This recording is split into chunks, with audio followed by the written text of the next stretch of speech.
Et bonjour à tous, voilà, vous êtes présentement à bord de Saori, en direction de Quiberon, cap sur Quiberon. Et puis on va partir sur tribord un peu plus tard, une fois qu'on aura enroulé la cardinale, pour pouvoir se diriger vers la Trinité-sur-Mer. Voilà, un petit coin de paradis cet endroit, le Morbihan, c'est vraiment très beau et très agréable à naviguer. Voilà, ceci étant dit, je vais en profiter un petit peu pour dialoguer avec vous. J'ai envie de partager ce moment de calme pour échanger avec vous. Maintenant nous sommes au moteur, on a un bon cap et on s'écarte des cailloux. Donc du coup je vais en profiter pour échanger avec vous sur justement peut-être revenir sur 4 ans et demi. Ça fait 4 ans et demi maintenant que je suis à bord de Saori, que je vis à bord quasiment tout le temps, à part outre quelques vacances, sinon je suis tout le temps à bord, c'est mon domicile. Et puis voilà, ça peut être intéressant de revenir sur justement cette expérience, que ce soit la vie au port et aussi la vie en mer, etc. Et comment peut-être continuer à échanger sur cette passion de partir en mer, comment partir en mer, comment les bonnes choses à suivre, les bons conseils à suivre, avoir les bonnes références de base dès le début, afin de ne pas être surpris par l'achat d'un bateau, etc. Tout ça, c'est des sujets que j'aimerais évoquer avec vous. La saison va commencer, hein, on a tous très envie de naviguer. Ça fait longtemps que les bateaux sont confinés, ça fait longtemps que les gens sont confinés également. Il va falloir repartir en mer, mais dans de bonnes conditions, etc. Et pour cela, on va un petit peu en discuter, voir un peu comment ça se passe, qui plus est en été. Alors c'est pas forcément que dû au confinement, mais c'est vrai que ça va un peu rajouter à l'ampleur.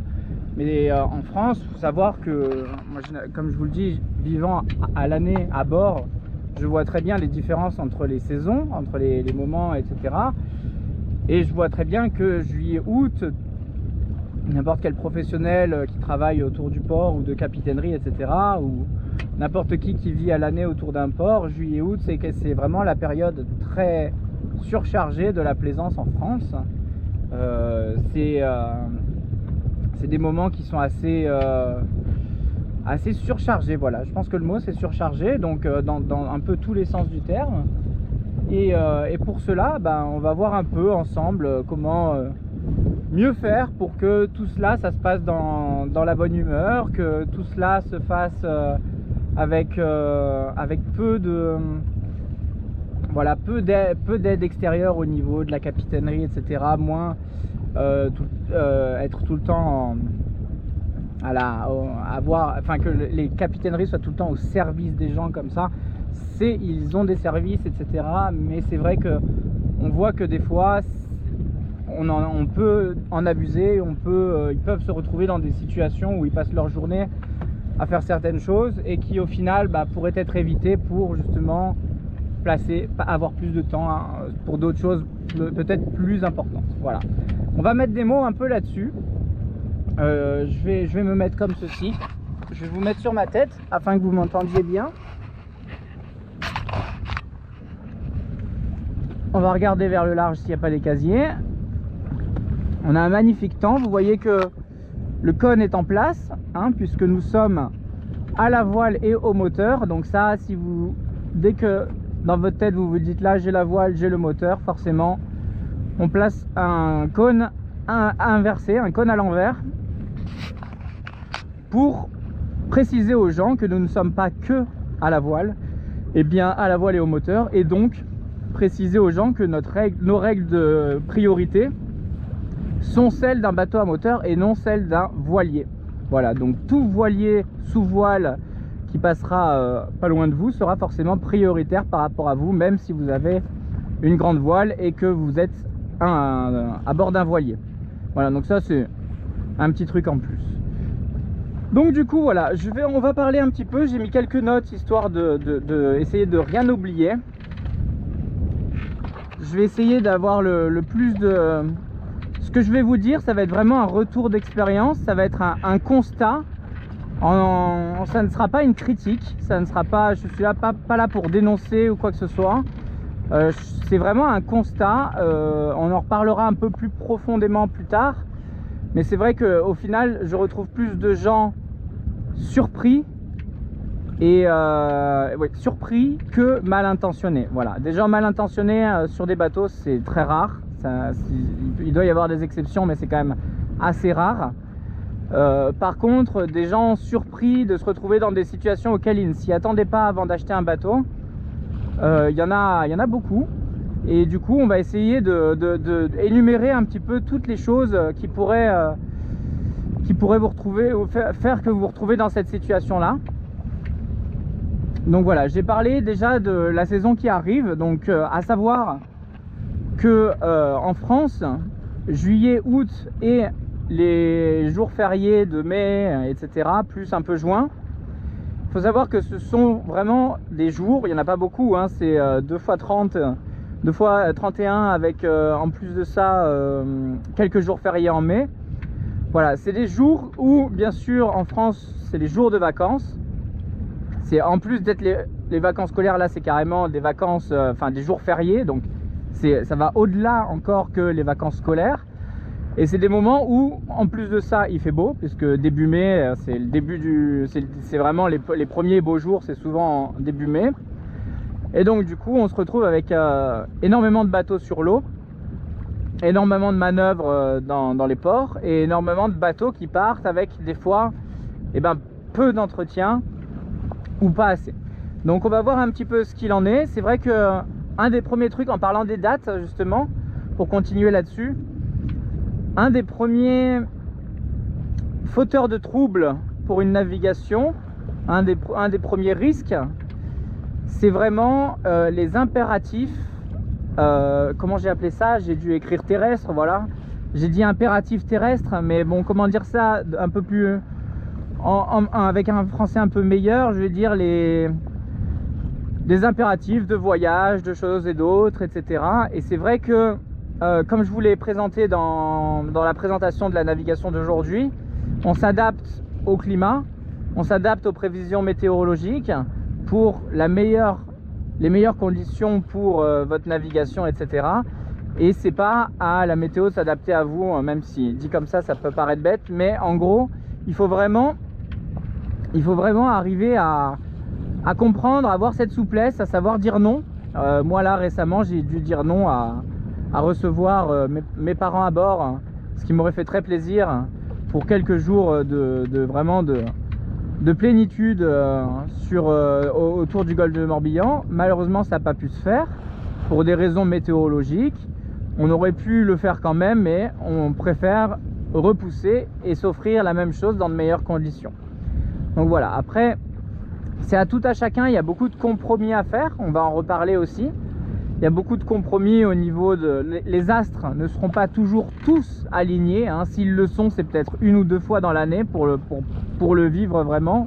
Moi-même, les jours où tout va bien, les horaires de marée, les hauteurs, la force du vent, le ci, le ça, etc. Il y en a peut-être plus que 2 dans l'année, évidemment, mais c'est très très rare.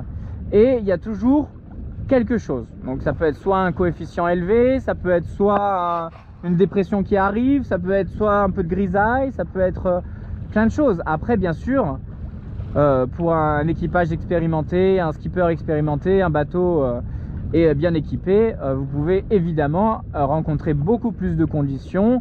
Et puis pour ceux qui savent dans quoi ils s'embarquent, c'est beaucoup plus facile pour eux de tenir quelques 4-5 heures au près dans une mer qui tape, parce qu'ils ont entre guillemets signé pour, ils étaient au courant, que des gens qui pensaient que c'était comme à la télé et qu'on allait se mettre sur la plage avant et faire bronzette. Donc il y a des jours où c'est faisable, et je vous invite à commencer les navigations ces jours-là, comme aujourd'hui par exemple. C'est exactement un très bon jour pour s'initier à la navigation ou pour faire votre première navigation à bord d'un autre bateau.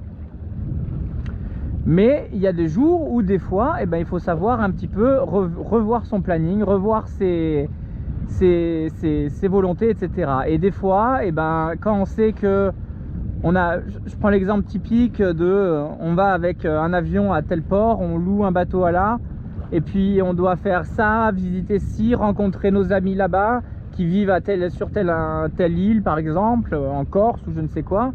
repartir, revenir, et puis tout ça pour prendre au dernier moment un train, c'est lui ou c'est pas, ou c'est foutu, etc. Ça fait énormément de contraintes. Il faut vraiment essayer d'éviter cela. Il faut vraiment essayer de... Alors bien sûr, on a toujours forcément des dates où l'on peut et des jours à poser forcément. Mais essayez de poser vos jours vraiment intelligemment et n'ayez pas peur d'avoir, si possible, la souplesse. Voilà, toutes les entreprises ne permettent pas d'avoir beaucoup de souplesse au niveau des jours de congé, mais essayez quand même de bien penser à cela et de faire au mieux par rapport aux impératifs. Moins vous en avez, mieux c'est. D'accord? Encore une fois, pour mon cas, j'invite les personnes qui veulent naviguer avec moi à venir la veille, toujours, au moins la veille, parce que comme ça ils passent une nuit à bord et ils ont le temps de s'habituer au bateau et s'habituer à flotter, donc un semblant de s'amariner, et s'habituer, voilà, à cet effet que vous avez quand vous montez sur un bateau, donc même au port. Donc du coup tout cela par exemple, eh ben, ça va vous demander un jour de plus. Pour le skipper, j'en parle pas, mais le skipper, lui, se doit d'être là 24 heures avant la navigation pour faire un check-up intégral du bateau, etc. Que ce soit un bateau de loc ou le vôtre. Il faut toujours faire un check-up complet parce que moi, je vis à bord, donc il y a des choses que j'entretiens constamment.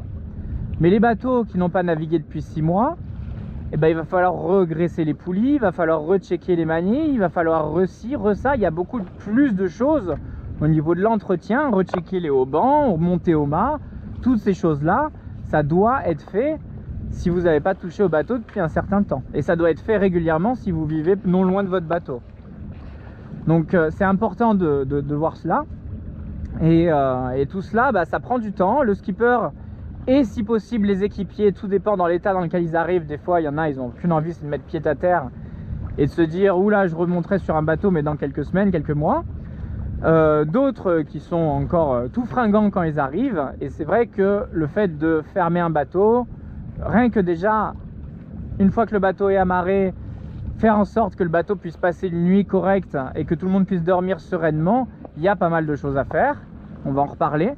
Et ces moments-là, il va falloir travailler ensemble si possible, essayer d'épauler le skipper. Chez moi, c'est pas obligé, mais par contre, quoi qu'il arrive, c'est fait. Donc je le ferai moi, quoi qu'il arrive. À chaque fois, il y a des check-up avant que les gens arrivent au bateau. Je refais des check-up avec eux sur certaines pas des check-up du bateau, mais des préparations de navigation, etc. Et puis par la suite, une fois que le bateau est amarré, il faut faire en sorte qu'il soit complètement amarré avec tout ce qu'il faut faire pour que le bateau soit en position de pouvoir être laissé. Donc pour cela, on va voir encore un petit peu les choses qui peuvent être, qui sont faites, d'autres qui peuvent être mieux faites. Donc j'ai parlé des impératifs, donc méfiez-vous quand même de ces impératifs là, essayez de les éliminer au maximum. C'est un conseil, c'est pas un luxe ce que je vous dis, c'est vraiment un conseil avisé, parce que si vous écoutez un peu les histoires qui sont mal passées en mer, sans que ça soit gravissime, hein, mais des histoires qui se sont mal déroulées ou des naves qui étaient pas sympas, je pense que plus des trois quarts, il y a des impératifs de train, de ci, de ça. Et disons que ça aurait pu être évité en faisant autrement. En commençant par le mal de mer, hein, en commençant par juste un simple mal de mer qui gâche quand même un peu la navigation. Ben pour cela, peut-être que partir, peut-être 3 jours après, la mer aurait été plus douce, plus calme. Venir la veille aurait pu permettre de s'amariner un peu mieux, etc. Et du coup, vous pouvez profiter pleinement d'une belle navigation. Moi, ça m'est arrivé d'avoir des navigations de rêve, des conditions de dingue pour moi, avec une mer peu agitée, mais avec un petit peu de mer, et que ça soit un enfer pour quelqu'un qui ne soit pas préparé et qui monte au dernier moment à bord. Donc voilà, le truc à éviter vraiment, c'est venir en train, en avion, monter sur le bateau ou même en voiture. Après 8 heures de voiture, vous êtes éreinté, vous montez sur le bateau, vous mettez tous les bagages et limite vous partez, ou alors vous partez le lendemain en ayant juste pris la peine de se faire un bon repas le soir, et c'est tout quoi.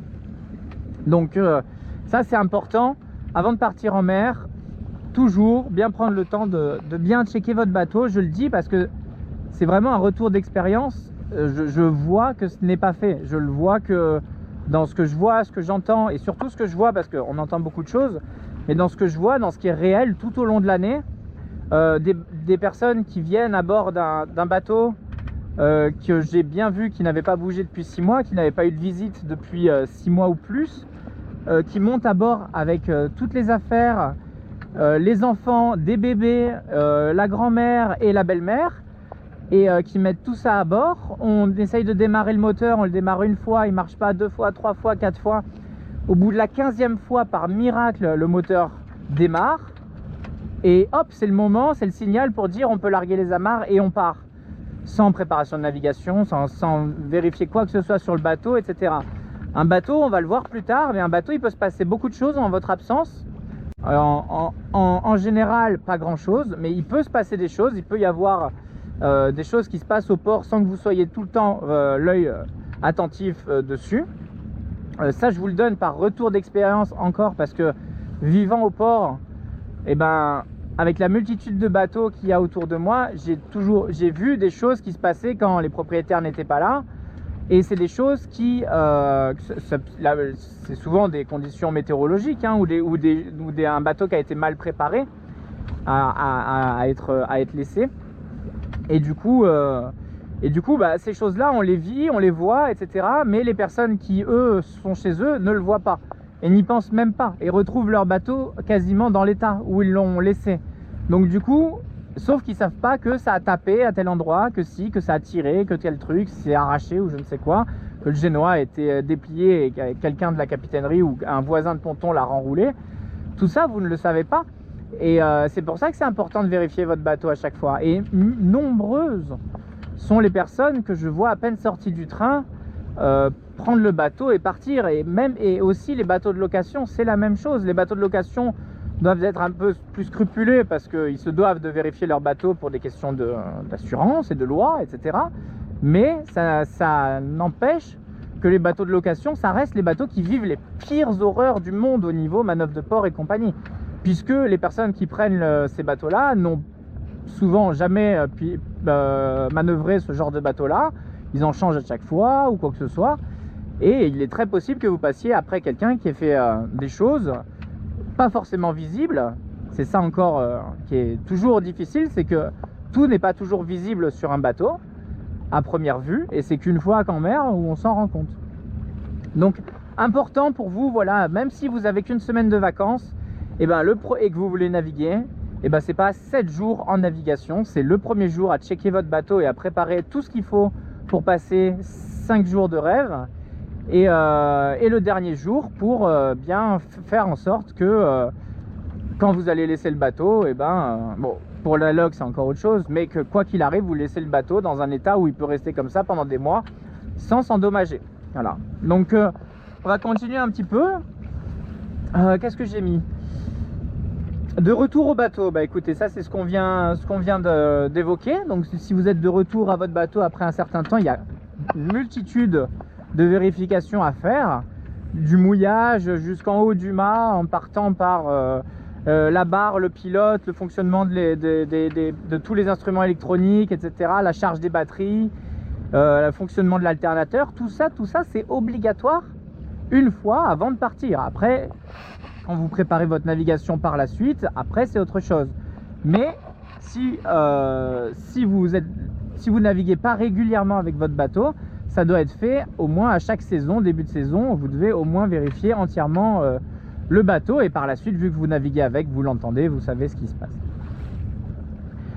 Donc une fois que cela c'est dit, on va parler un petit peu de vivre au port, hein, parce que je parle pour les chefs de bord et pour les équipiers qui n'ont pas ou peu navigué, qui n'ont pas forcément toutes les clés et toutes l'étiquette à suivre sur justement la vie au port et comment se comporter, le comportement à avoir pour être le plus irréprochable possible.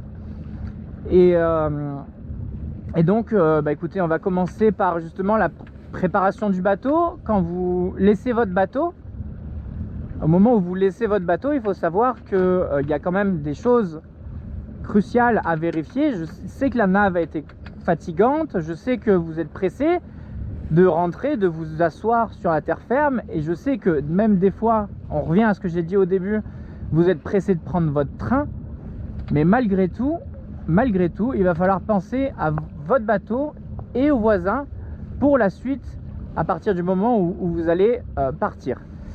Donc je pense que la première chose qui me vient en tête et qui paraît incroyable qu'on ait besoin d'en parler, mais pourtant tellement vrai, il faut savoir que quand vous affalez votre grand voile, que vous êtes au port, etc., les drisses qui longent le mât, toutes les drisses qui longent le mât doivent être déportées sur un point à l'extérieur du bateau. Donc moi ce que je fais, c'est que je les accroche aux filières à hauteur d'un chandelier pour que ça soit un peu plus dur, et autour d'un chandelier, là où il y a la filière, je vais mettre ma drisse de spi, que vous voyez qui pour l'instant sert à tenir le triangle, et ma drisse de GV qui est tout en tête, parce qu'il y a la voile qui est en tête pour l'instant.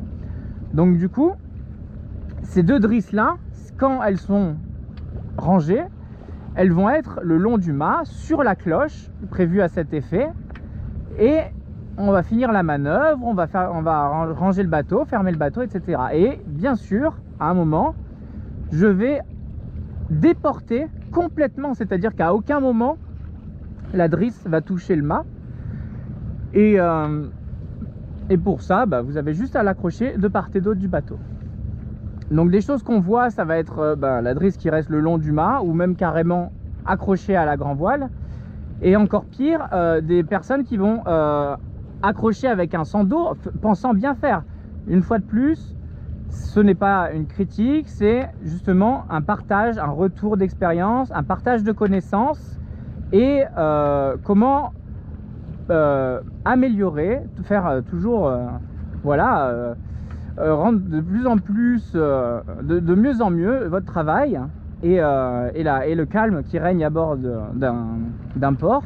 Et pour cela, voilà, ne le prenons pas comme une critique, prenons-le juste comme un retour d'expérience de ce que je vois au quotidien. Donc tout ce que je vais vous énumérer, c'est des choses, c'est pas des cas exceptionnels, hein, parce que sinon des cas exceptionnels, je passerai par-dessus. Donc là, c'est vraiment au quotidien, des bateaux qui s'amarrent et qui laissent leur drisse accrochée soit à la grand voile, soit sur la cloche, qui souquent le plus possible, parce que bien sûr, quand vous êtes avec un petit vent comme cela, et que vous souquez la drisse une fois au port, et que vous mettez un petit sando autour, ça fait pas un pet de bruit, on est d'accord, ça fait pas un pet de bruit. Actuellement, c'est nickel. Sauf que quand le vent se lève, plus la drisse est tendue et proche du mât, évidemment, plus ça va claquer et plus ça va faire de bruit. Et c'est très désagréable quand vous avez un certain nombre de bateaux qui ont tous déporté leur drisse, et un qui est au milieu et qui, avec la drisse, qui va claquer non-stop contre le mât.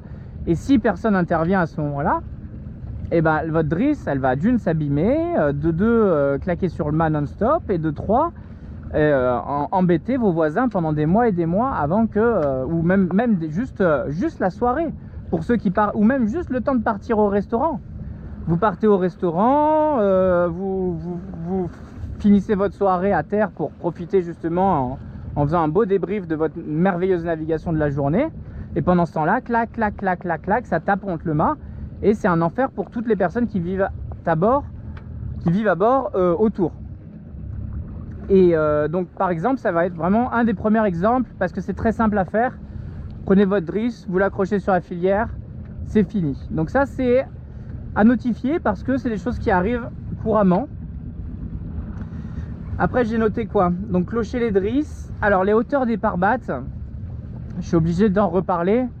J'en ai fait une longue vidéo, je m'en rappelle, au port du Douai, si je dis pas de bêtises, l'été dernier, qui a été bien apprécié et bien regardé. Donc je vous remercie, et je vois que comme quoi ça intéresse. Et je pense qu'il faut encore revenir là-dessus. Vous voyez, par exemple, au moment de l'appareillage aujourd'hui, comment les pare-battes étaient disposés.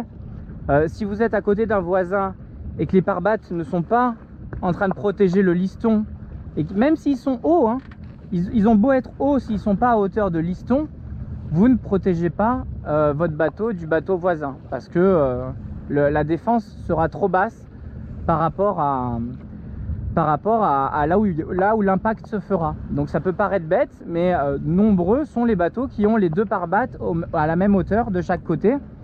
Chose strictement inutile. Voilà, vous n'avez rien, c'est pareil. Il faut bien le comprendre que bien arriver à bien protéger votre bateau, et pareil pour le bateau voisin, parce que vous décidez de ne pas mettre de pare-batte, la personne qui doit faire la manœuvre, c'est plus délicat, vous comprenez. Et puis après, difficile de reprocher un impact si votre bateau n'a aucun pare-batte, par exemple. Donc moi, bien sûr, j'ai toujours ma petite ribambelle de pare-batte, mais j'apprécie quand en face, il y a aussi au moins 3 voire 4 pare-battes. 4 pare-battes, je pense que 4 pare-battes de chaque côté, c'est quand même... Avoir 8 pare-battes à bord, je pense que c'est pas du luxe, d'accord. 8 pare-battes, 6 pour moi, c'est un peu ric-rac. Parce que si vous voulez faire des départs sur garde, c'est déjà, vous allez être en manque. Si vous vous retrouvez à couple ou dans une situation délicate ou quoi que ce soit, si vous êtes seul sur un catway et que personne vous embête, 6 pare-battes c'est suffisant. Mais il y a plein de situations où on est content d'en avoir 2 de plus et on leur trouve facilement une utilité.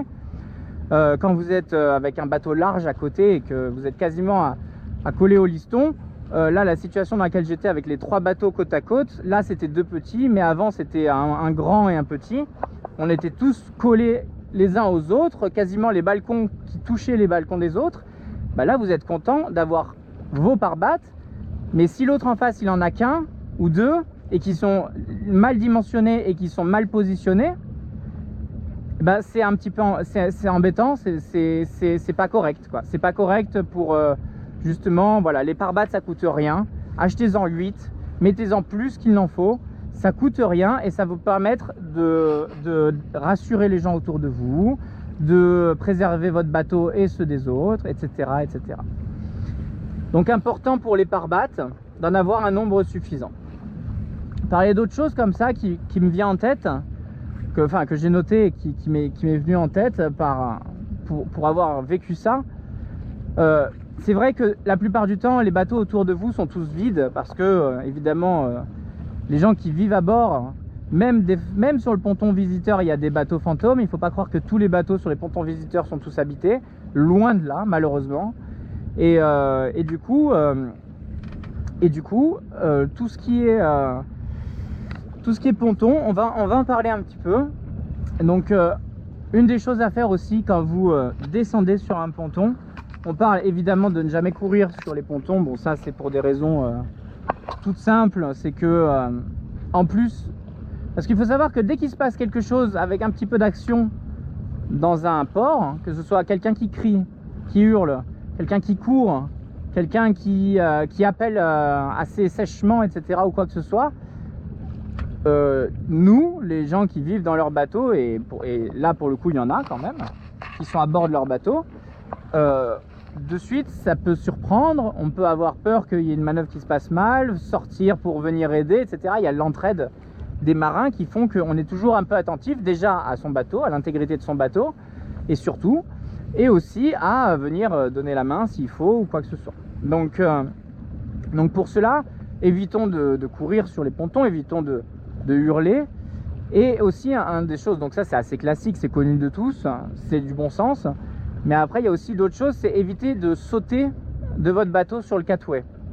Parce que si le bateau qui est accroché au même catway que vous, donc les catways vous savez c'est les petites tout petites passerelles entre les bateaux, un bateau sur 2, qui permet, tous les 2 bateaux, qui permettent de pouvoir justement monter à bord. C'est très pratique.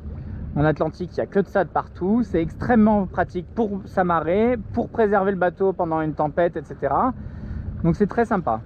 Mais ces petits catways, donc qui portent bien leur nom, hein, c'est des petites passages à chat. Donc vraiment, il faut marcher à pas de chat là-dessus, qui flottent.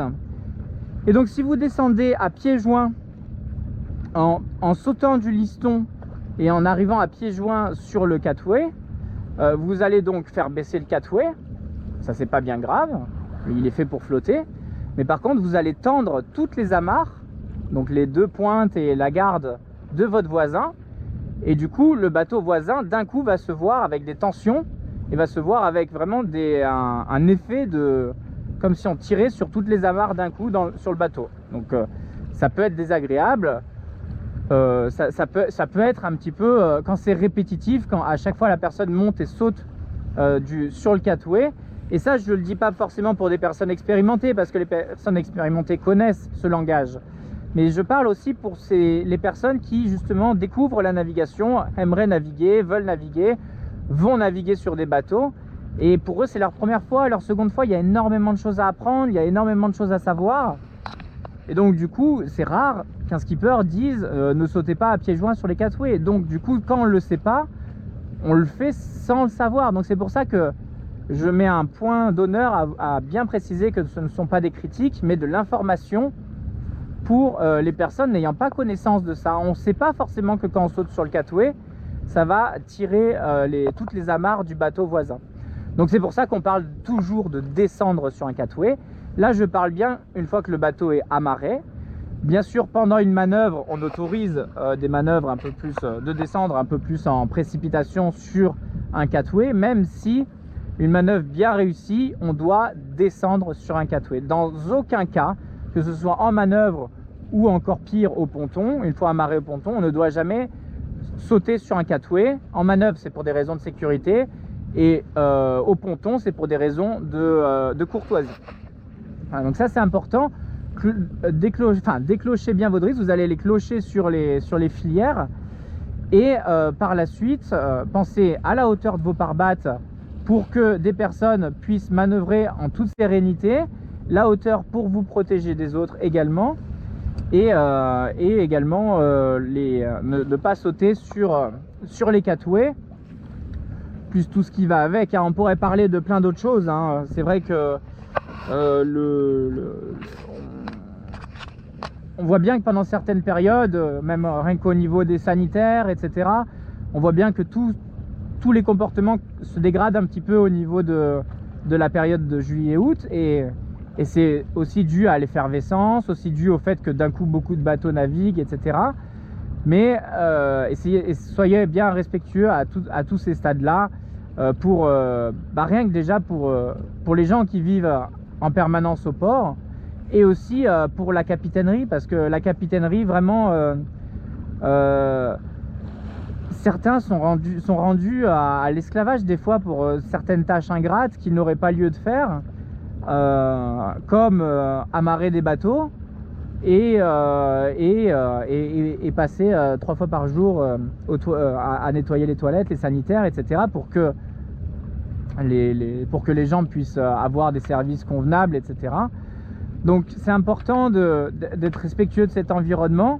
Bien sûr, moi je ne serai jamais là à critiquer des personnes qui se posent dans le cockpit vers 19h, 20h, quand c'est sûr qu'il y a un silence et une lumière incroyable, et que c'est sûr que c'est magnifique et qu'on aimerait apprécier un silence à ce moment-là. Mais si des gens sont ensemble, profitent, apprécient, etc., et qui se prennent un petit hors-d'œuvre ensemble sur le pont, et que ça fait du bruit parce qu'ils apprécient, c'est loin d'être dérangeant, comprenez? C'est pas ces petites incivilités du quotidien, comme sauter à pieds joints sur un catway, mal amarrer les bateaux. On en avait parlé aussi, je reviens pas là-dessus, mais le fait de mal amarrer les bateaux avec des nœuds de taquet, avec 12 milliards de tours autour du nœud de taquet, bon bah c'est désagréable pour la personne qui vient s'amarrer, pour juste qu'elle puisse faire un tour mort autour du taquet. Toutes ces choses-là, voilà, c'est des choses qu'il faut... je prends plaisir à en parler là aujourd'hui avec vous. Je sais que la saison va bientôt commencer. Ça ne s'adresse pas à vous directement, mais ça peut avoir des répercussions sur d'autres personnes qui naviguent moins, etc. C'est à tout à chacun de prendre ce que bon leur semble. Et maintenant, on va quand même parler des manœuvres de port, du coup, beaucoup. Je sais que j'en ai posté quand même un certain nombre sur ma chaîne. Je pense qu'on pourra encore en refaire quoi qu'il arrive. Regardez, aujourd'hui on a encore fait un appareillage. Les manœuvres de port, on va faire quand même un long sujet là-dessus. Je vais juste checker ma carto rapidement.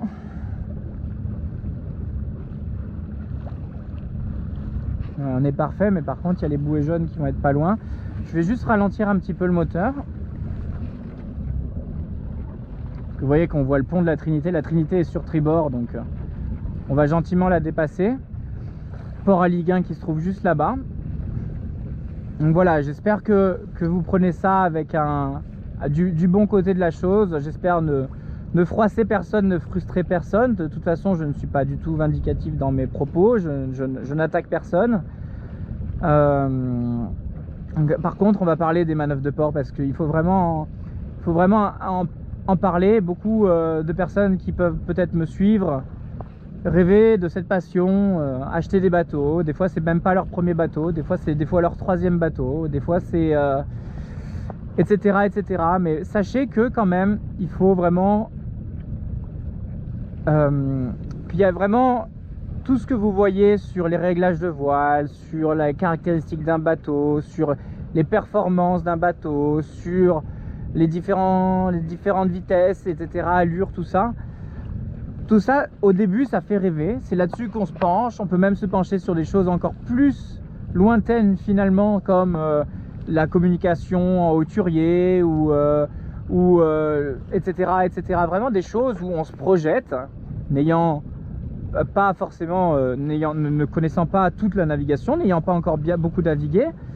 Donc, déjà, on ne connaît jamais toute la navigation, mais ayant peu d'expérience, se lançant peut-être pour la première fois en train d'acheter un bateau, on se projette beaucoup, on regarde plein de documentation, des vidéos, des choses, etc., de tout.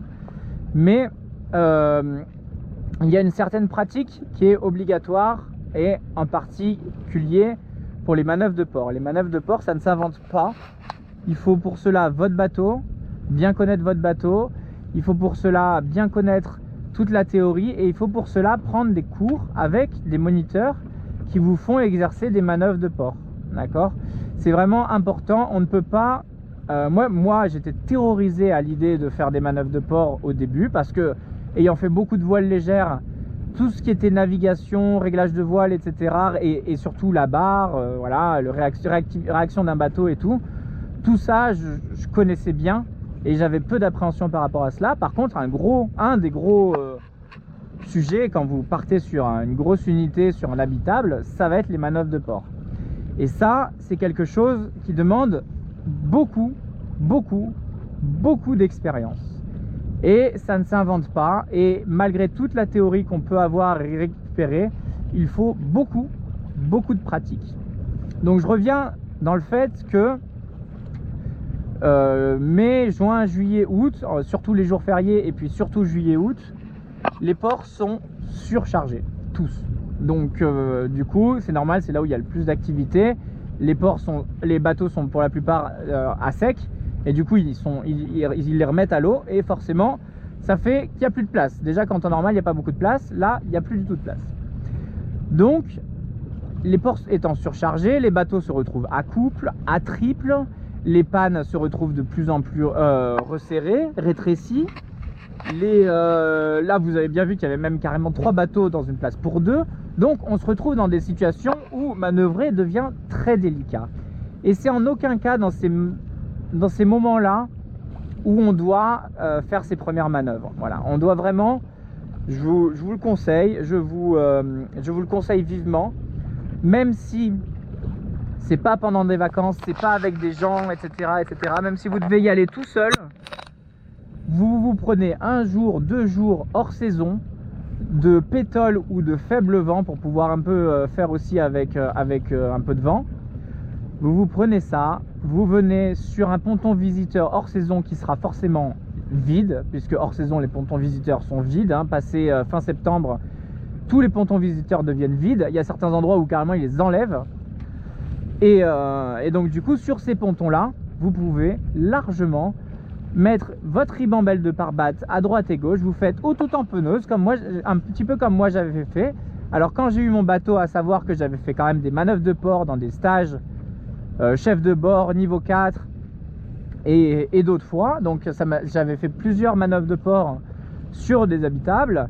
J'ai choisi un bateau aussi en fonction de mes capacités, donc c'est aussi important. Peut-être que si vous êtes encore peu habitué à manœuvrer, à la navigation ou juste à avoir un habitable, évitez de prendre un bateau de 8 tonnes, 10 tonnes, 16 tonnes dès le début comme il existe. Et ça peut être très agréable en mer, mais par contre les manœuvres de port, une fois que le bateau il commence à partir, c'est très compliqué, voire juste impossible de le récupérer. Et donc c'est pour ça qu'il faut être tout dans l'anticipation, dans la maîtrise, dans la compréhension des éléments, etc. Et là ça demande vraiment très poussé. Et déjà 6, 7, 8 tonnes, ça commence à être beaucoup, hein. Donc c'est pour ça que pour un premier bateau, essayez d'avoir un bateau que vous pouvez déjà retenir vous-même avec une main, par exemple, des choses comme ça. Voilà, un bateau de 8 tonnes qui commence à partir, et bah, vous ne pouvez pas le retenir, vous ne pouvez rien faire. Donc il faut vraiment arriver à, s'il y a un petit peu de vent, si les conditions ne sont pas les meilleures, idéales, vous ne pouvez plus rien faire. Donc il faut peut-être partir du principe que si c'est votre premier bateau, bah, peut-être partir sur une unité un peu plus facile à manœuvrer, un peu plus légère, un peu plus facile à piloter. Peut-être pas le bisafran, peut-être pas la barre à roue, je ne sais quoi. Bon, la barre à roue, ça c'est qu'une question d'habitude, j'imagine. Mais peut-être pas le triple cabine double avec toutes les commodités, etc. Et peut-être d'abord s'habituer à manœuvrer, à faire ces choses-là pour par la suite peut-être acheter une unité définitive, etc. Et de toute façon, les bateaux se vendent très bien aujourd'hui. C'est pas un problème de partir sur un bateau adapté à un niveau novice, et puis après un autre bateau adapté à un niveau expérimenté, tout en ayant les mêmes besoins, les mêmes envies, etc. Sauf que voilà, c'est important. Moi j'ai vraiment fait le choix de Saori aussi parce que tout cela était possible avec Saori, qui pèse 3 tonnes, qui a une barre franche avec un safran unique, une quille qui a une tonne de quille pour 2 tonnes de reste. Donc du coup c'est des proportions qui pour moi me conviennent et me facilitent à faire même dans du vent des accostages en solitaire, ce qui est vraiment pas facile. Donc on va parler encore des manœuvres de port. C'est vrai que bien sûr il existe tout type, il n'existe vraiment pas une seule façon de naviguer. Ma façon de naviguer est une des façons de naviguer, il existe plein d'autres façons de naviguer, et je ne vous critiquerai pas, et personne ne vous critiquera, et personne ne peut vous critiquer si vous adoptez une autre façon de naviguer que celle qui est la mienne, ou celle qui est celle sur tel bouquin, ou instruite par telle école. Donc ça c'est important de le savoir.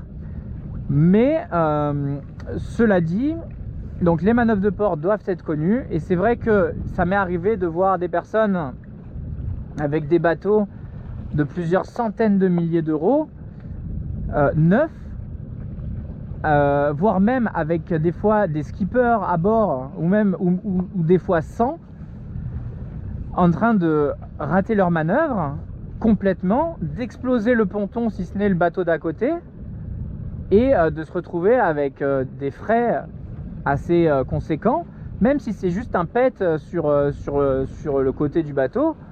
Rien que ça, bon bah ça demande quand même l'intervention d'un chantier ou quoi que ce soit. Et si c'est du carbone, je vous explique même pas. Donc toutes ces choses là, et puis le prendre avec légèreté. Soit c'est les assurances paieront, soit c'est c'est pas grave, fallait bien que ça arrive au moins une fois, au moins maintenant c'est fait.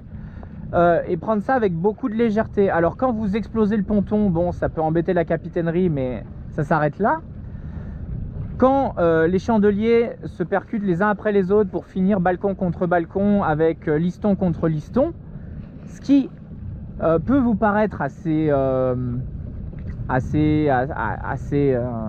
exceptionnel dit comme ça, assez incroyable, mais ce qui est le quotidien de tous les ports pendant la période où il y a beaucoup de passages.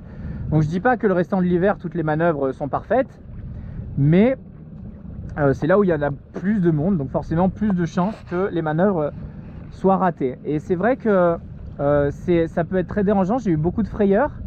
Récemment j'ai un bateau de 16 tonnes, 16 tonnes, je crois qu'il faisait 16 tonnes, je me rappelle plus bien, mais entre 9 et 16 tonnes, qui était manœuvré par une personne peu expérimentée, pas assez expérimentée, et du coup qui était en train de déraper et de dériver sur le bateau voisin, mais en plein dedans, hein. Et après de ça, si jamais la personne mettait plein gaz ou n'importe quoi, ou essayait de rattraper quoi que ce soit, j'étais le suivant sur la liste. Donc quoi qu'il arrive, on était 2 à se prendre le bateau, et ça se passait en 5 secondes, en 10 secondes ça allait se passer.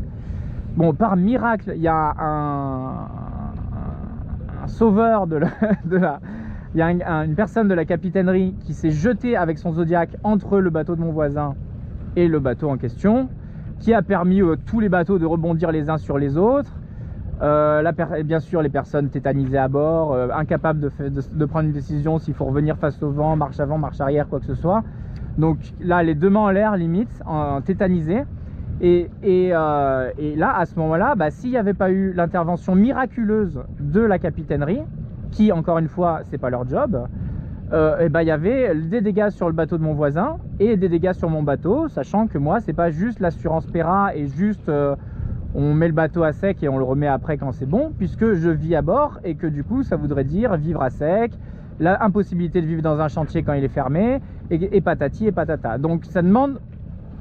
Ça fait beaucoup de contraintes qui ne sont pas juste des papiers comme ça peut l'être sur la route, où là, tant qu'il n'y a pas de dégâts humains, on dit que ça reste des dégâts matériels, et bon, malgré la bêtise que ça peut être des fois, on passe outre et on est assuré pour cela. Là, on parle de quand même autre chose. Des fois, les dégâts sont compliqués à faire passer sur une assurance quand c'est des dégâts qui peuvent être un peu légers. Voilà, si c'est trois chandeliers ou le liston qui est un peu éraflé, bon si vous y mettez corps et âme pour polir, polish, entretenir le liston, le bois, le scie, etc., et que tout est impeccable et que tout brille, et que la personne vous rentre dedans, et vu que c'est un petit peu une égratignure sur 10 cm, c'est pas bien grave. Bon c'est embêtant, ça c'est vraiment c'est plus qu'embêtant d'ailleurs, c'est vraiment plus qu'embêtant. C'est quelque chose qui là pour le coup peut être reproché, dû à un manque d'entraînement dans une situation beaucoup plus calme. Si vous avez besoin de vous entraîner, vous allez sur le ponton essence, vous avez un long side sur le ponton essence, il y a forcément de la place pour pouvoir s'entraîner. Vous faites dans un sens, dans l'autre, face au vent, dos au vent, le pas d'hélice dans un sens, dans l'autre.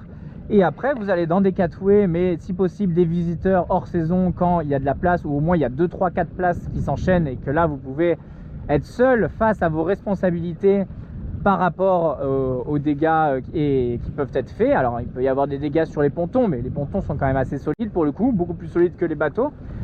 Et sachez que surtout, un bateau de 3 tonnes ne gagnera jamais contre un bateau de 9 tonnes, même si vous arrivez doucement ou quoi que ce soit, etc.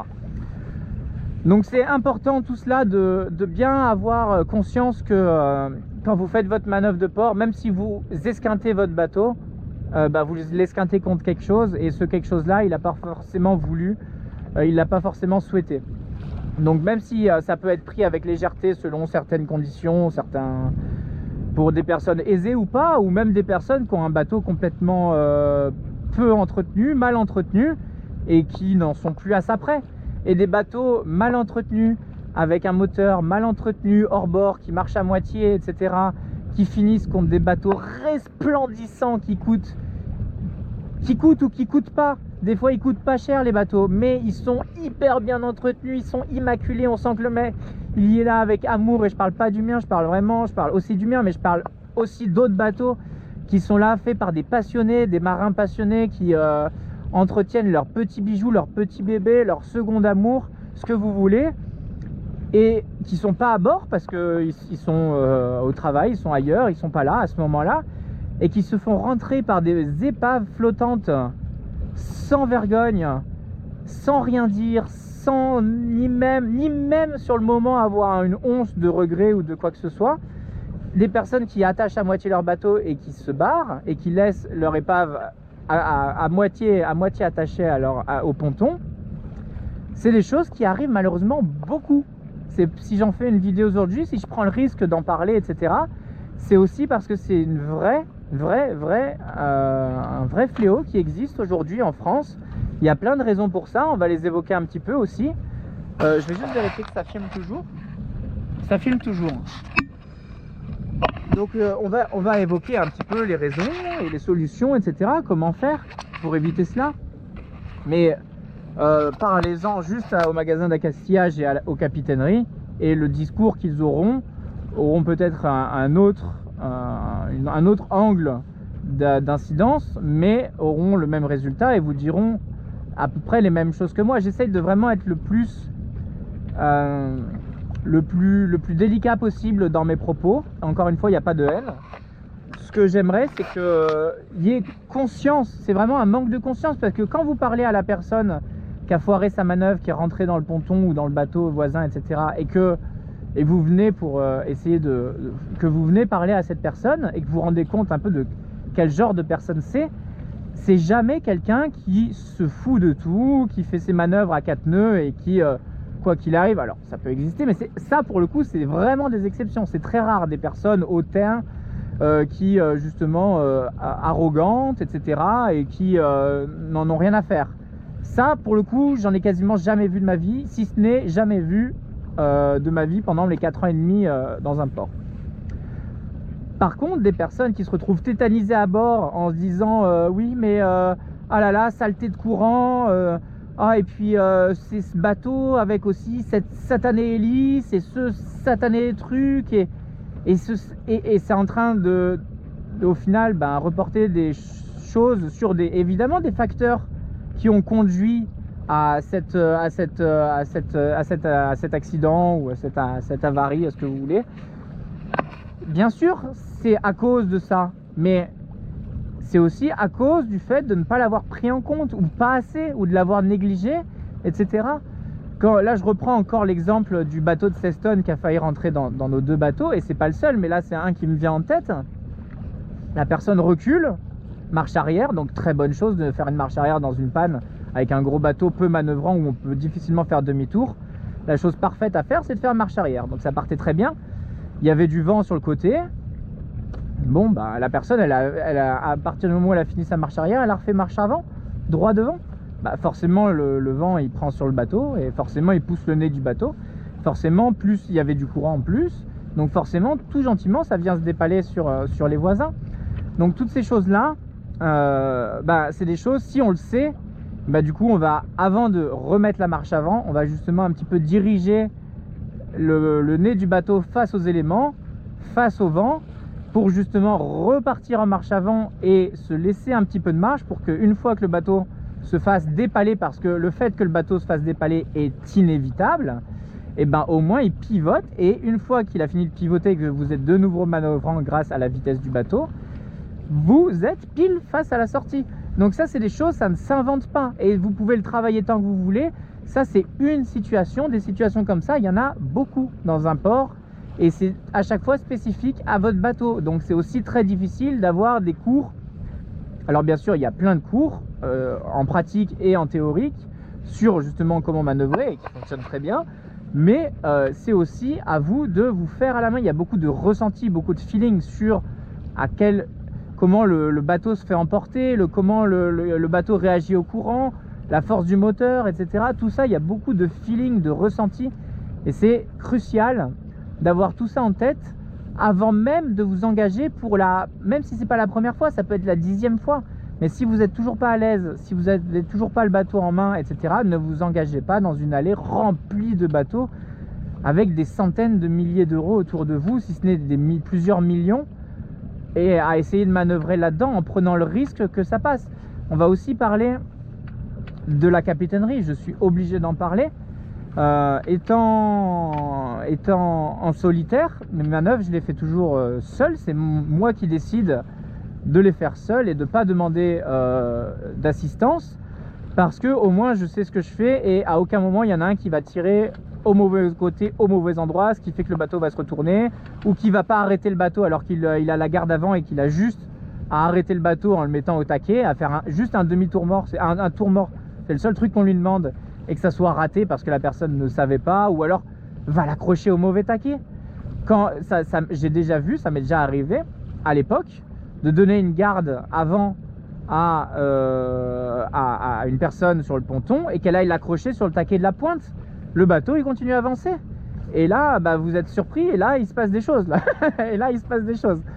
Donc du coup, pour éviter tout cela, moi, je préfère toujours faire en solitaire, à moins d'avoir vraiment requérir de l'assistance, qui pour l'instant ne m'est jamais arrivé, puisque je m'arrange pour arriver dans un port où il y a peu de vent, où le vent a molli.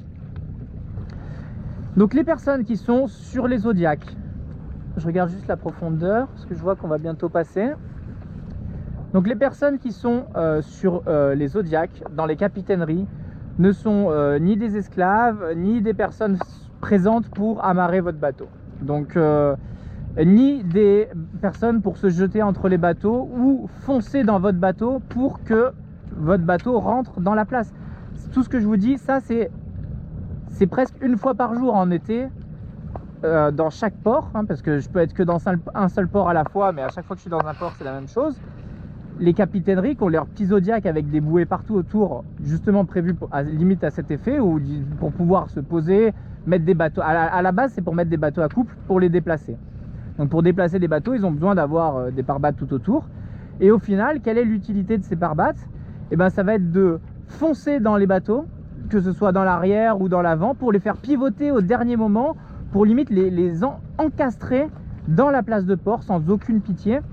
Parce que c'était soit ça, soit ils rentraient et vite dans le bateau voisin. Parce qu'encore une fois, si vous manœuvrez déjà à vitesse extrêmement réduite, c'est-à-dire à la limite d'être manœuvrant, c'est ce que vous devez faire dans un port, vous devez être toujours à la limite d'être manœuvrant. Un peu moins, le bateau réagit mal, un peu plus, je ralentis. D'accord? Donc ça, c'est toujours ça. Et bien sûr, qu'il y a plus de vent, plus de courant, la limite d'être manœuvrant est forcément avec plus de moteur. Donc c'est pas tout le temps la même, mais vous devez être tout le temps à la limite pour justement avoir le moins de vitesse possible. Et je vais juste virer de bord et essayer de me rappeler ce que j'étais en train de dire. Donc voilà. Et puis en plus de ça, si vous avez les pare-battes au bon endroit, à bonne hauteur, et que vous vous posez pare-batte contre pare-batte sur un autre bateau, personne, au grand jamais personne, ne vous reprochera quoi que ce soit. Parce que si vous... Mais attendez, hein, je parle de poser, hein, c'est comme une fleur, hein, c'est vraiment délicatement à 0,5 nœuds, si ce n'est moins, quoi. C'est vraiment en moins de 0,5 nœuds, hein. C'est vraiment se poser délicatement, parce que le vent vous déporte du ponton et que le catway est d'un côté et que le vent vous pousse de l'autre. Vous avez longé le catway, etc. Vous venez à amarrer, etc. Mais les deux bateaux viennent gentiment se poser l'un contre l'autre. C'est pas un problème. Vous faites aucun dégât, il n'y a aucune frayeur à qui que ce soit. Il n'y a pas de coup de moteur au dernier moment qui peut faire des frayeurs également.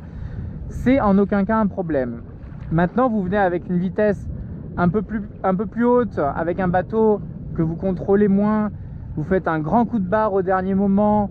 Et au final, vous avez le vent dans le dos et le courant dans le dos, et que d'un coup, vous prenez un nœud de plus, et sans le savoir parce que vous ne l'aviez pas anticipé, et que vous n'êtes pas rentré dans le bon sens, et ben au lieu de prendre, d'aller faire demi-tour au fond de la panne pour revenir et d'être du côté du catway et mourir face au vent, ou disons que mourir avec le vent plus de face que de dos du moins, ben là, vous faites une manœuvre parfaite. Vous faites le contraire, n'ayant pas les connaissances, etc. Vous faites le contraire, vous allez arriver, la place vous la trouvez, elle est enfin disponible, grand coup de barre, vous vous jetez dessus, mais du coup vous allez prendre trop large, le vent va vous dépaler et vous faire accélérer, et vous allez arriver pleine balle dans la place. Du coup vous faites un coup de marche arrière, sauf que le marche arrière, il y a le pas d'hélice qui vous déporte sur le bateau d'à côté, et quoi qu'il arrive, c'est foutu. Donc, et vous allez faire des dégâts, au mieux balcon contre balcon, ce qui est déjà très dérangeant et ce qui est déjà très problématique, et au pire une rayure sur 3 mètres sur le bateau. Donc tout ça, c'est des choses qui arrivent beaucoup, et comme je vous le disais, les personnes sont plus surprises, étonnées, que vraiment mal intentionnées. C'est pour ça que j'en parle, c'est pour ça que j'essaye de communiquer avec vous. Si je vous dis que des manœuvres ratées, mais vraiment ratées, il y en a à peu près une par jour dans chaque port de France, si ce n'est plus, pendant la période juillet-août, c'est que c'est du vécu. C'est même plusieurs par jour. Plusieurs par jour. Moi, je passe mes journées à avoir peur en juillet-août à voir les manœuvres qui se passent, et c'est la roulette de savoir si c'est votre bateau ou si c'est le bateau voisin qui va être explosé et dans lequel on va rentrer. Donc c'est vraiment très très dérangeant. Pour cela, il existe plein de solutions. Bon, bien sûr, il y a les cours de voile. Pour ceux qui veulent faire des cours de voile, vous faites des stages chef de bord, des stages manœuvres, etc. Et puis après, vous avez justement ces stages spécifiques aux manœuvres où vous allez faire que de ça pendant 1, 2, 3 jours ou je ne sais combien de jours.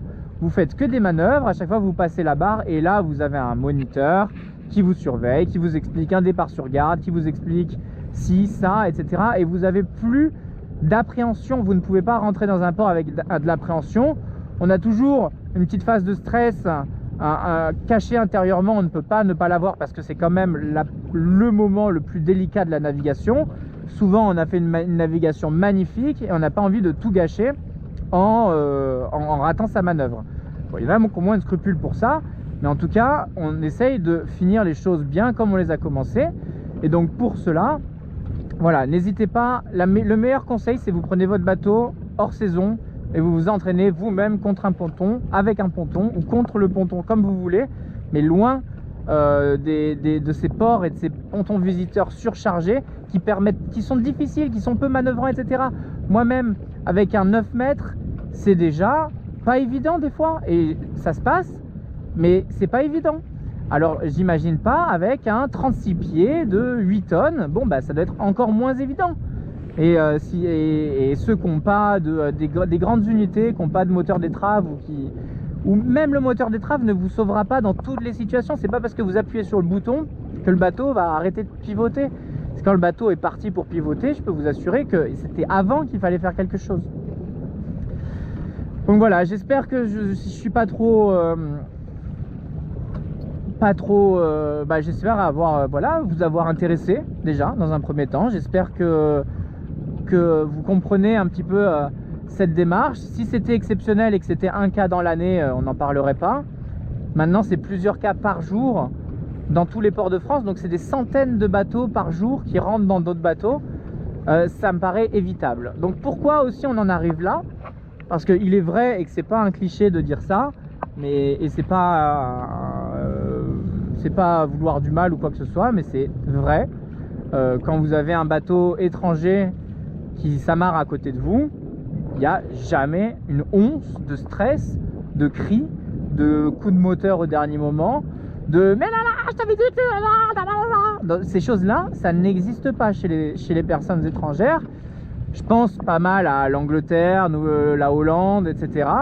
qui, bon, forcément ils viennent de loin, donc forcément déjà ils ont de l'expérience, mais aussi là-bas, bon bah, et même d'autres pays, hein, voilà, mais bon, souvent en Atlantique, ceux qu'on voit c'est des Anglais, et ça peut être aussi des Belges aussi, on voit beaucoup de Belges qui naviguent à merveille, des Néerlandais et compagnie. Tous ces gens-là, bon bah, ils manœuvrent comme il faut, comme on se doit de manœuvrer avant de partir en mer en fait, c'est ça qui est important. Et pourquoi? Bah parce que dans ces pays-là, la navigation c'est quelque chose de très onéreux, peu accessible, réservé à une catégorie de personnes qui sont aisées, et c'est bien dommage. Et c'est comme ça, en tout cas en Angleterre, vous rentrez dans une marina, vous comprenez direct que c'est pas comme en France. Tous les bateaux, c'est des bateaux qui sont tous vraiment, ils coûtent tous une blinde, et les personnes qui sont à bord, vous voyez qu'elles ont tous ce cachet là de marins anglais, etc. Et sans faire de clichés, etc. C'est vraiment parce que chez eux déjà, pour naviguer, il faut le yachtmaster de base. Le premier, il y a un examen de base qui est pas forcément yachtmaster, mais qui est dans la formation comme ça. Mais en gros, il faut pas celui que j'ai passé, hein, je préfère préciser, mais il faut un diplôme qui est clairement bien au-dessus du permis côtier et du permis hauturier rassemblés. Donc déjà, ça permet déjà de forcément éviter tout ce genre de problème.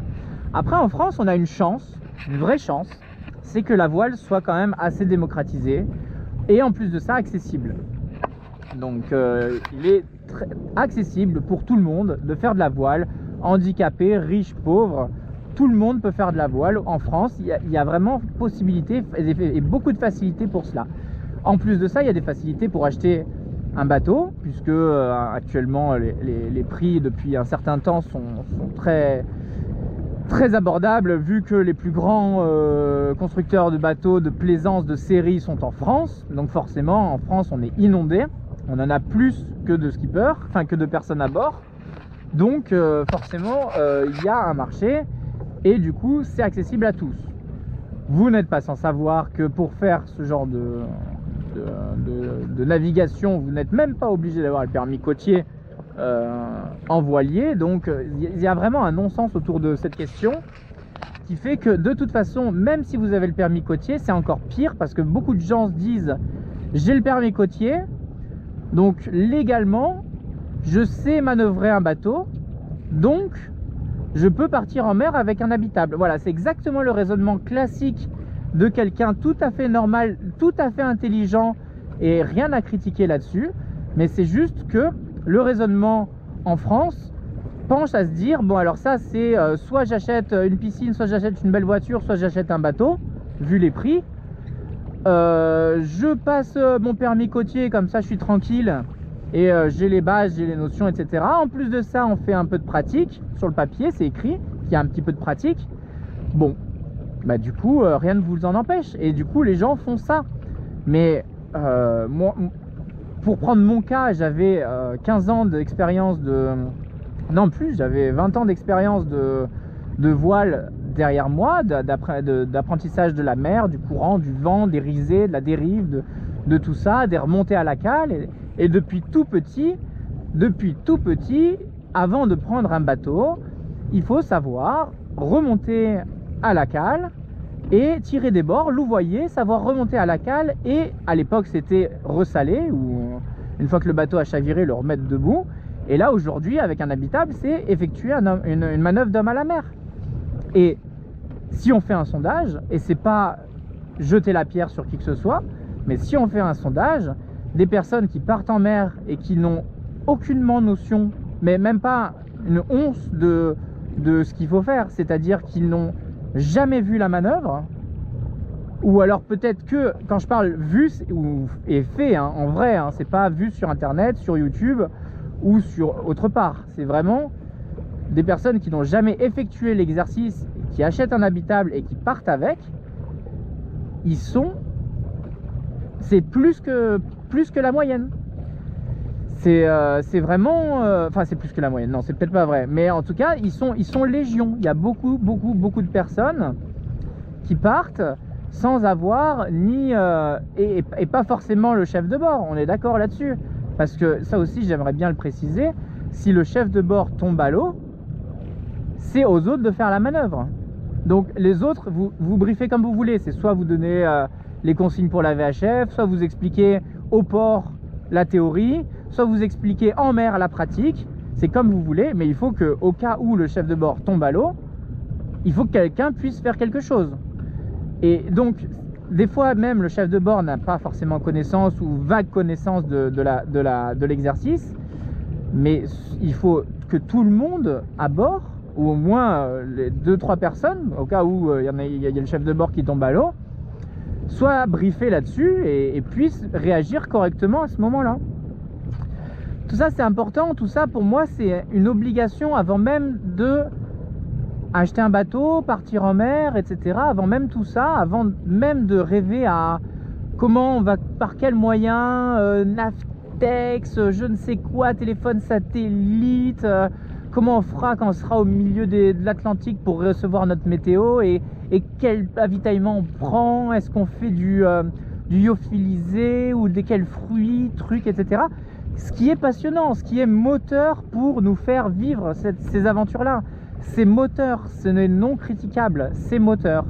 Par contre, moi, ça fait 4 ans et demi que je navigue, et c'était une des choses que je me posais comme question sur la communication en hauturier, etc. Et au final, je n'en ai encore jamais eu l'occasion. Donc j'ai eu la traversée de la Manche, ce qui est autre chose, mais la VHF suffisait. Et du coup, et les bulletins météo, vu que ça durait 24 heures, on n'avait pas besoin d'avoir des bulletins météo au milieu de l'océan, c'est autre chose. Mais ces choses-là, au final, vous voyez que même moi, vivant à bord, naviguant, j'aime pas dire même moi, je sais pas si je l'ai dit beaucoup dans cette vidéo, mais c'est vraiment quelque chose que j'ai pas envie de dire. Mais même quelqu'un qui vit à bord depuis plusieurs années, qui navigue régulièrement, etc., je n'ai encore jamais eu besoin de me poser la question lyophilisé, désalinisateur, panneau solaire. Je commence à me poser la question, mais tant que vous faites du côtier, vous avez un moteur, de l'essence, un alternateur. Il n'y a pas besoin de se poser quoi que ce soit comme question niveau investissement pour tout ce qui est hauturier et compagnie. Pensez bien à cela, essayez de bien comprendre. J'essaye de bien insister là-dessus, essayez de bien comprendre que la priorité quand vous partez en mer, ça va être la manœuvre de port, ça va être bien sûr toute la sécurité qu'on a vue au préalable, mais ce qui va vous embêter le plus, ce que vous allez le plus faire au début, c'est des manœuvres de port, parce qu'au début vous allez faire un tour en rond dans l'eau de quelques heures ou quelques dizaines de minutes et vous rentrez. Et puis après il faudra aller au ponton essence, etc. Et tout ça c'est des manœuvres. Et puis si vous êtes au ponton visiteur, vous ne serez jamais 2 fois à la même place. Donc il y a cette appréhension de une fois dans un sens, une fois dans l'autre, une fois à droite, une fois à gauche. Il faut que vous soyez au taquet là-dessus. Il faut vraiment que tout ceci, vous n'ayez pas d'appréhension au moment où vous rentrez dans le chenal. Je reparle encore rapidement du fait que pareil, un peu de courtoisie dans le chenal, c'est-à-dire éviter de mettre vos pare-battes et vos amarres une fois que vous êtes dans le chenal. C'est quand même préférable, et encore moins d'affaler la voile. C'est préférable que tout ça soit fait avant même d'attaquer le chenal. À l'entrée, il y a souvent des zones larges, assez larges. Vous voyez, là où on est actuellement, le chenal est là-bas. Là où on est actuellement, j'ai tout le temps, toute la vie pour préparer mes pare-battes, mes amarres, etc. Là actuellement, il n'y a pas de monde. Mais la Trinité, Dieu sait qu'il peut y avoir énormément de monde qui sort, qui rentre. Bon, bah c'est pas une fois là-bas entre la verte et la rouge que je vais commencer à me poser la question de est-ce qu'on s'amarre à droite, à gauche ou quoi que ce soit. D'ailleurs, on va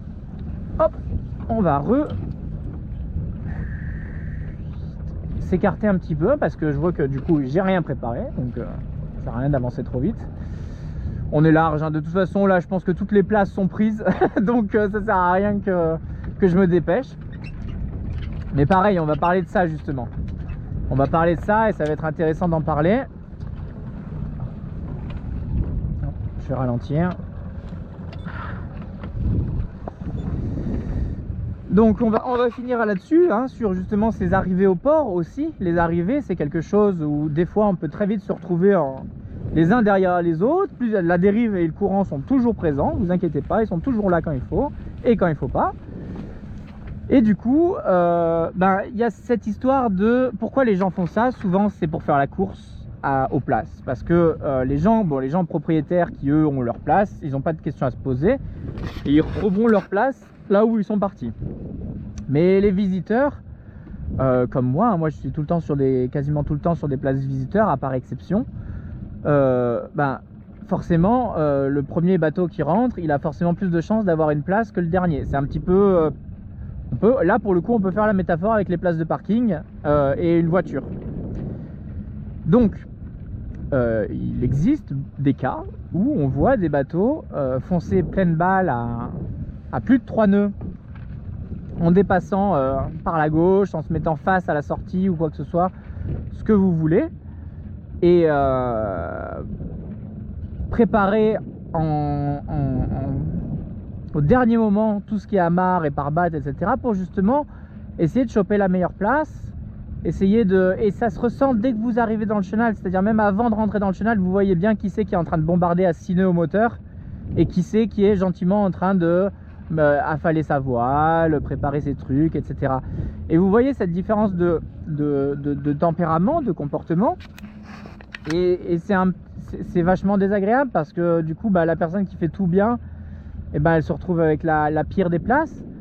Et alors que au final, au début vous étiez là avant, mais le temps d'affaler, de vous mettre face au vent, de préparer les trucs, les ci, les ça, la personne qui arrive à 10 nœuds, à fond de moteur, et qui se jette dans le chenal et qui fait tout au dernier moment, forcément elle aura la meilleure place. Donc du coup ça aussi je pense que ça fait partie de la courtoisie, de l'esprit marin et puis du bon sens.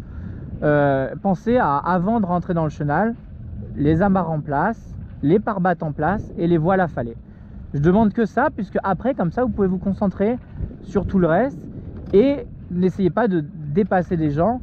C'est très désagréable parce que sinon, ça veut dire quoi? Que la personne qui va se faire dépasser, elle accélère pour pas se faire dépasser et du coup, elle joue le jeu et du coup, vous arrivez à fond de balle dans un port, ce qui est complètement interdit. Ou alors, bah, elle se laisse dépasser et du coup, bah, on a cette incivilité qui se met en place, quoi. Donc, c'est important d'en parler. Si j'en parle, c'est que ça aussi, c'est arrivé. Bon, c'est pas commun non plus, hein, c'est pas tous les jours, mais des personnes qui quand même rentrent pleine balle pour pouvoir avoir les meilleures places, ça se voit quand même assez régulièrement. Quand il y a des grosses journées, ça se voit. Et c'est presque systématique et c'est vraiment désagréable. Maintenant, encore une fois, on parle de gens qui ont peut-être peur de ne pas trouver de place, qui ont l'appréhension, qui ont tout ça, et je peux comprendre, et on commence tous par quelque chose, c'est-à-dire on commence tous par un début, mais essayez de pas faire comme le monsieur qui a un bateau à 350 000 € et qui arrive, c'est sa première navigation,